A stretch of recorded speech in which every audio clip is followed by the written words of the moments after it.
Welcome to Luca is a Billionaire, where the only thing I invest in is your answers. You start by creating the API resource. Open API Gateway, choose REST or HTTP API based on features and cost, then click Create. Once done, define a root resource and add a method like GET or POST.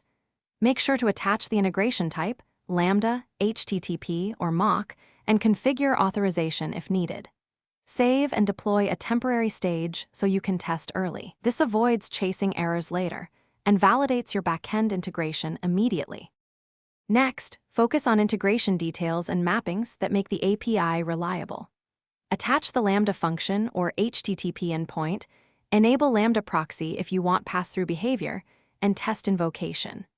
Then set request mapping templates to translate incoming JSON or form data to backend expectations and configure response mappings to normalize outputs.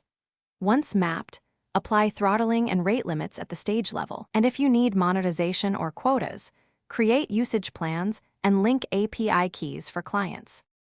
Finally, deploy to a production stage and wire up a custom domain if needed. Map a certificate in ACM and add the domain name in API Gateway. Make sure to enable CloudWatch logging and detailed metrics so you can audit requests. Test all endpoints thoroughly with different auth flows and payload sizes to validate behavior. If something goes wrong, check CloudWatch logs and execution logs. A common fix is mismatched mapping templates or missing IAM permissions. Update mappings or role policies and redeploy. Thanks for watching and please subscribe. It's the best investment you'll ever make.